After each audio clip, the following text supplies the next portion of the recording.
Well, welcome to Christian Answers. This is Pastor Jeff Short, Bible teacher and cultural analyst, and today we're going to be looking at what developed into some kind of a morality tale. It's a good lesson for people to learn how not to do things, morally speaking, spiritually speaking. It's a good lesson in how not to disobey God's commands and how not to follow what is true and right, and what happens when you don't follow the truth and what is right. And you end up losing almost everything, and that's what happens in this case. This is the story of Coach Sherrone Moore, who was the head coach of the University of Michigan football team, one of the top-rated teams in the nation.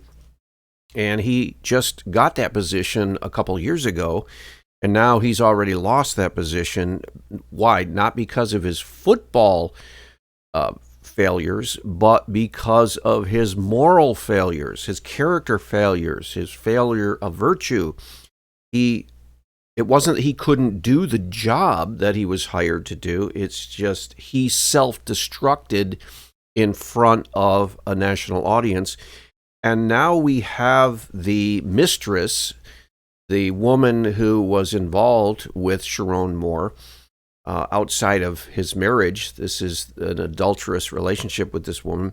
And she's going to talk, she's going to speak, which is always kind of a curiosity. Why, if you're involved in some kind of a shameful relationship with a married man, and that's what she was involved in, why would you go out of your way to get in front of a national audience and even make it worse? Because you're involved in a shameful relationship, you expose it on a local level in Ann Arbor, Michigan, where the University of Michigan football team is. You expose it, make it public there, and now you're going to go on national television and expand, I guess, your shame and your guilt. It makes no sense, but a lot of women like to do this. They like to tell everything in their life.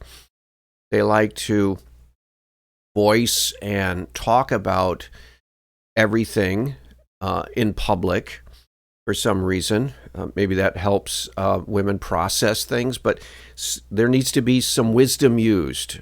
You would think that a person who's been involved in a shameful relationship like she was involved would keep quiet, would kind of fade into the background and try to rebuild her life. But no, she figures, well, she's got a lot of attention, so why not capitalize on that? Maybe the desire for attention overwhelms her desire to exercise wisdom and move on with her life and try to rebuild her life after this adulterous affair was exposed nationwide. But no, she's in front of the national audience. So let's listen to what she has to say, and let's see if we can learn from this. Let's see if people can learn from it, because it is a morality tale. You know, in the Middle Ages, they had these traveling actors and players and drama teams, and they would go into town and they would conduct these morality plays, and it would teach morality to the people who were largely illiterate at that time. There wasn't a lot of education happening, at least in the general population.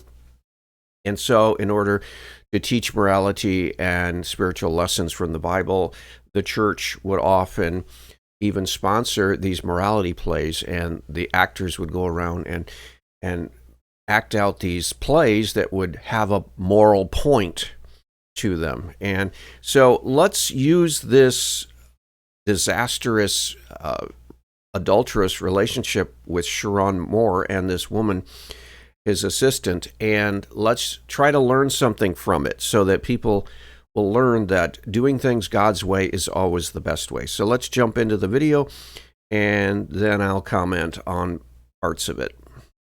Did you love him? Back then, I did, but obviously looking back at things and really reflecting on what happened, what was happening, that's not love at all. Okay, she's saying now, after everything has exploded, she's saying, oh, well, that's not love at all. I thought I was in love with him. Well, how about this? Did you know, or did you realize that being involved with a married man and having sexual relationships and a long-term affair with him, did you know, morally speaking, that that was wrong? The secular world likes to play both sides here. They want to give people the freedom to make choices that violate the moral standards of Christianity and the Bible. They want that freedom to do whatever they want to do with their bodies.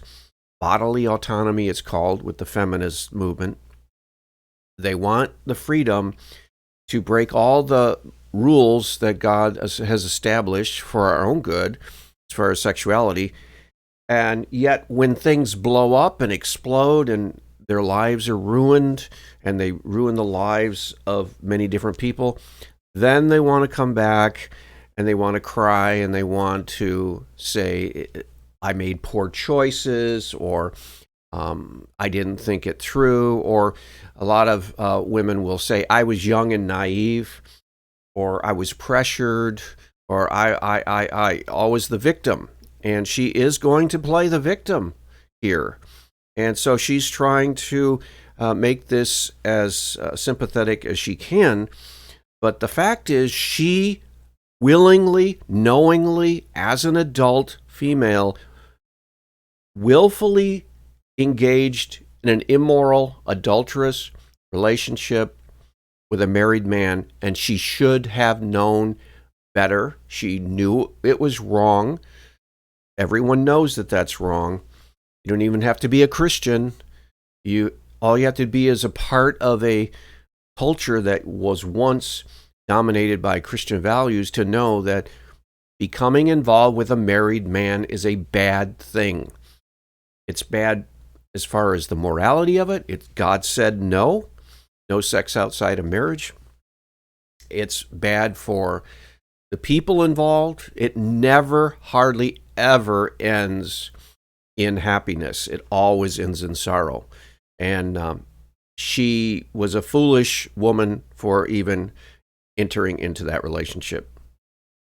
Paige Shiver, now 32, says she was just an intern in 2022 when she and Sharon Moore, then an offensive 2022, so that's 4 years ago.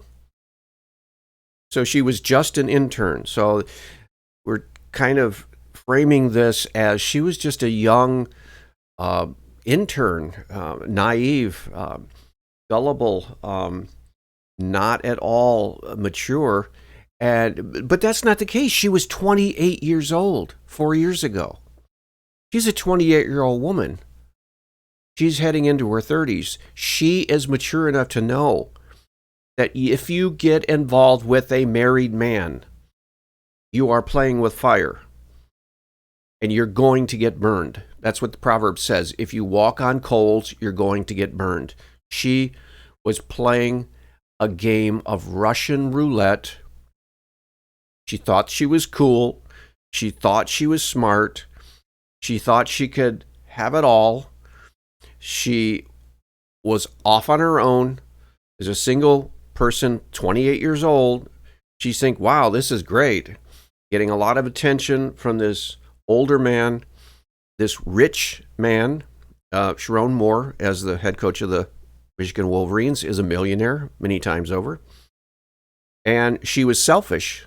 She didn't say, wait, I can't do this because he's already married and I wouldn't want to break the laws of God, and also I wouldn't want to hurt his family and his wife and children, and so this is wrong. I will not do this. No, she just went ahead as a full, mature adult. So she was just an intern? No, that's a stretch.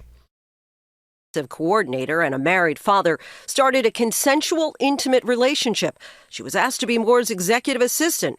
Consensual. See, the secular, humanistic, modern society likes to say there's only one moral aspect to sexual relationship, and that is consensual. So they want to boil everything down to, well, did both people agree to it?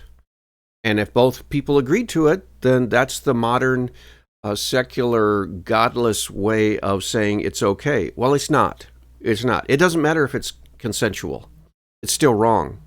God says sex outside of marriage is wrong. She was wrong. She was immoral. He was immoral. They were both guilty of the immorality. And so now they're reaping the benefits or the consequences of breaking God's law. It says in Numbers 32:23 of the Old Testament of the Bible, beware, your sin will find you out. You're not going to get away with it. I like what Jordan Peterson, the psychiatrist, says. He says, you're never going to get away with sin. You're going to pay in some way for moral indiscretions. Maybe psychologically you're going to pay, maybe socially you're going to pay, financially you're going to pay, career-wise you're going to pay, but you never get away with sin. And that's what the Bible teaches in different words. When he was promoted to head coach in 2024. Did you feel pressured to have the relationship in order to have job security? Yes, I did. Okay, well, she's living out the feminist ideal, which is you're an independent woman. You go out into the workforce and you fight your own battles. You don't need a man. That's the feminist mantra, don't need no man. So she's out there in the battle, economic battle, and she got a job as an assistant to a football coach. Okay, well, there's nothing morally wrong with being an assistant to a football coach. But the problem with the feminist vision is that their vision means that your job, because you're a woman and you're trying to be independent of men, your job is all important. And so she's saying, well, I felt pressured to remain in this immoral relationship because of my job. If I didn't go along, I'd lose my job. Well, that's the price that you have to pay to do the right thing. If you lose your job, you lose your job. It's not like that's the only job on the planet Earth. And if you lose your job, you would starve and be homeless and out on the streets and penniless and destitute. And you'd have to move into a food, a flop house and some kind of a housing shelter. No, you could find another job. You can find other employment. So this whole idea was I felt pressured, and that's what made me stay in this sinful, adulterous relationship. No, it's not. That's an excuse. And the interviewer is trying to, feed her softball questions. Did you feel pressured? Well, that would explain why you stayed. No. Why she stayed was because she thought she could play with fire and get away with it. And she knew in her heart that what she was doing was wrong, and yet she stayed because she liked the money, she liked the attention, she liked the feeling, she felt important, and she was willing to break the will of God and the laws of God to stay there. I mean, he and other coaches had control over my career, especially. Oh, so she's a victim because all these men are controlling her career. No, they don't. You can quit and find a different job, or you can transfer to a different department in the University of Michigan and work in a different capacity. You don't have to stay there. You're not a victim. This is not true. Him. I mean, he could fire me in a second. Shiver says her attempts to end the on-again, off-again relationship were often met with what she calls manipulation tactics, including threats of self-harm. Well, wait a minute. I thought that she's an independent woman. I thought she's a strong, independent woman. I thought she was a feminist, living the feminist dream. And now she's playing as if she's this weak, vulnerable, naive person who is being tossed about like some kind of plastic bottle on the ocean, and every wave brings it up and down and it's helpless out there on the sea. No, She wanted to be that independent woman and chart her own course. And now, when it doesn't work out, she's saying, oh, I was a victim. These men exploited me. They manipulated me. They were controlling me. No, we don't buy that. Every time I tried to pull away, he always had a story, always had a way to pull me in and making me feel that I couldn't leave him because he was so miserable without me. Well, then you see through that manipulation as an adult woman and you don't buy into it. So why did you buy into that lie? Why did you let someone manipulate you? Why did you go along with that? See, it's still on you. You can't shift it to him and claim that you're just a little innocent victim. No, you were part of that sinful relationship, and now you're reaping the consequences of it. During their years-long relationship, Shiver learned she was pregnant by Moore. Pregnancy was complicated by Pompe disease, a genetic disorder that weakens muscle strength. Her doctors delivered the heartbreaking news. Multiple doctors and experts told me that it wouldn't be right or healthy for me to keep the baby. It wouldn't be right for you to keep your baby. So now she's hiding behind this big fancy name of some condition.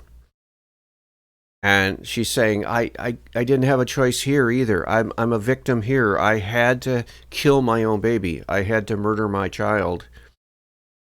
In this adulterous relationship, which wasn't my fault, I got pregnant.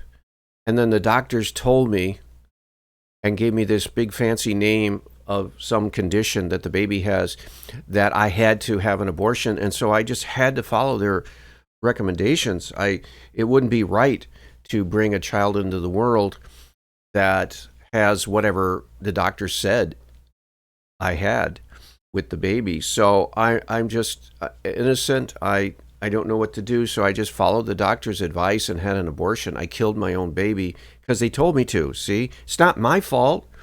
Again, this is called playing the victim card. And I don't think we should have sympathy for her. I don't care if she cries and she breaks down and she's tugging at your heartstring. Oh, look at me, sympathize with me. No. You are in this adulterous relationship. You are playing with fire. You're playing Russian roulette. It's a high stakes gamble you're making by living outside of God's will, clear will. And not even God's will. This is societal will too, because everybody knows you're not supposed to get involved with a married man if you're a woman. And yet she disregarded all of that moral standard, and she said, I'm going to go ahead anyway, and then if I have a problem, I'm going to blame everybody else. No, it doesn't work that way. Did you want to? Yeah. So how did Sharon respond? He said, you had to do what's right for your body. On December 10th of last Basically pushing the responsibility back to her. And she, again, let the narrative that other people tell her basically determine her course. So she's going to hide behind all of these narratives. But in the end, it's actually decisions she's making. She is making these decisions. She made a decision to get into a relationship and a sexual, intimate, adulterous relationship with a married man. She made that decision. And she also made the ultimate decision to actually kill her baby in the womb through an abortion. And she can roll it off on other people all she wants. She can blame Sharon Moore. She can blame the coaching staff at U of M. She can blame the University of Michigan, which she will later She can blame the doctors for telling her that she had to have an abortion. She can blame everybody else. But what she needs to do is finally get to the point where she goes, it was my fault. I'm the one. Last year, she decided to report the truth about their affair to the university. They said, She decided to report the truth because she was let go from her position. So what? Was it retaliation? Was it revenge? Did she want to get back to him? Was she looking for payoff? Yeah, at this point, this victim card that she's trying to play is wearing thin. really sorry about everything that you went through, and we're here to protect you and to help you through all of this. The university fired Moore after that conversation. Shiver says less than an hour later, he appeared at her apartment. All of a sudden, I hear footsteps, and they're getting closer and louder, and I'm like, crap. And so I run to my door to try to lock it. He barges in, and he's standing like this close to me. And he said, "You ruined my life." That is true. And he was mad. And that's what happens when you play with fire and you live outside of God's will. Bad things happen. Your sin will find you out. Numbers 32:23. And their sin was finding them out. And so, but of course, she doesn't deserve to have this guy come into her house. And let's see, I don't think he threatened her, but he threatened to hurt himself, which is sort of threatening her for being responsible for self-harm. Why would you do this to me? And then I start backing up, and he starts following me. Did you fear for your life? Oh my gosh, yes. Did he- He's 6'4", and he comes in with his hood up, looking down at me, saying I ruined his life, crying, and it's like, and then starts coming at me, and I tell him to leave, that he's not supposed to be here. He's not listening to me. And then he starts grabbing, butter knives. You had no right to do what you did. A judge sentenced Moore to 18 months probation for misdemeanor counts of trespassing and malicious use of a phone. A plea deal allowed for the dismissal of more serious charges, including home invasion. You think he should have gone to jail? Yes.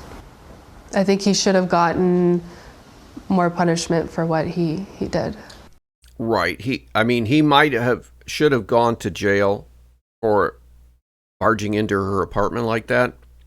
But you know what? She should have gone to jail also. And in some states, she might actually still have been able to get prosecuted and put in jail for home wrecking. That's right. There are a number of states in the United States that actually still have laws on the books, and it's more of a older law, but it's called home wrecking. And if you're a woman and you're involved with a married man and you have an adulterous affair with him, in addition to the man getting in trouble, the woman gets in trouble, and she's guilty of a crime. What's the crime? Wrecking a home, ruining a marriage, breaking up a family. So she's talking about, he should have gone to jail. Well, you know what? You probably should have gone to jail too for the crime of home wrecking. In a statement, Sharon Moore's attorney tells us Sharon Moore has closed this chapter. Shiver claims some of her former colleagues, including those in leadership, were aware of the affair. Do you feel that the university had a moral obligation to come to you sooner? A moral obligation. So listen to that. They are totally ignoring her immorality. And now they're looking at the university, the institution, was morally responsible to her.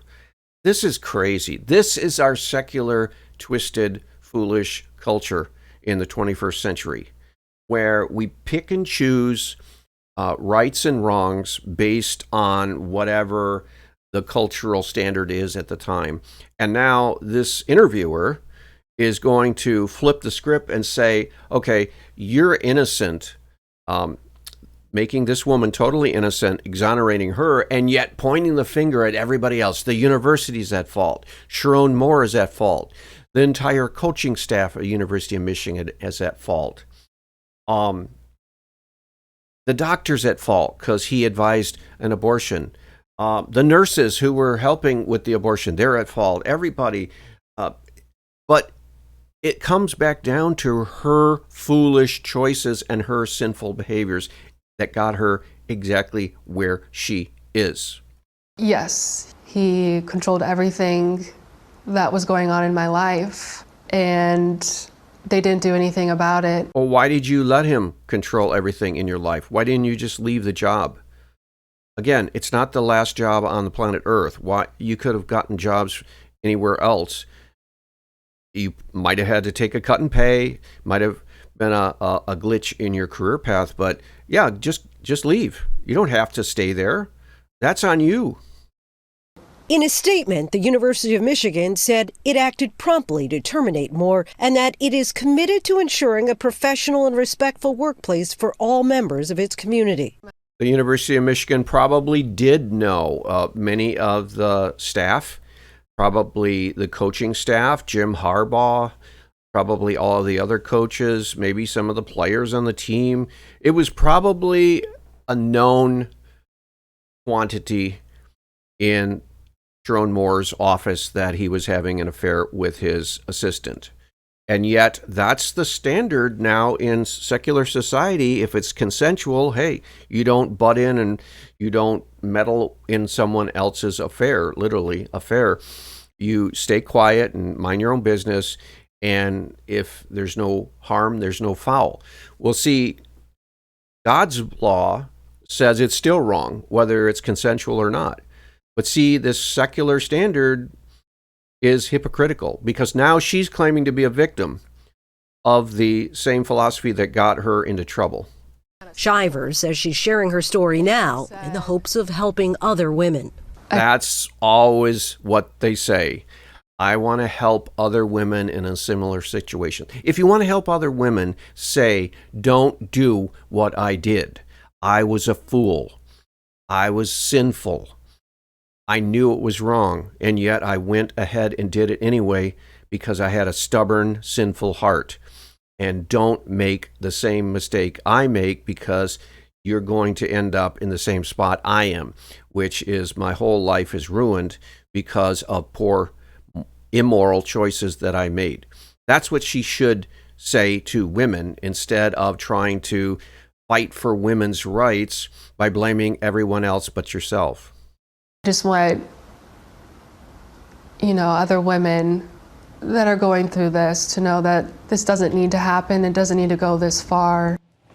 Right. You don't have to do, it doesn't have to go that far because it should have never started in the first place.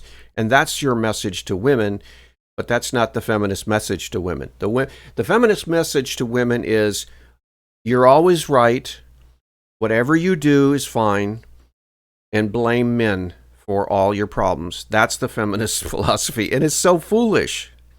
Is no longer working at the university, despite the university promptly firing Moore when she reported the affair back in December. Her attorneys say that they want the university to commit to taking accountability for what happened to their client. I'll have more of my interview tonight on. How about the woman taking accountability for her own life? Again, comes back to accountability, personal accountability, moral accountability, spiritual accountability before God. That's the issue, and people can learn from her mistakes.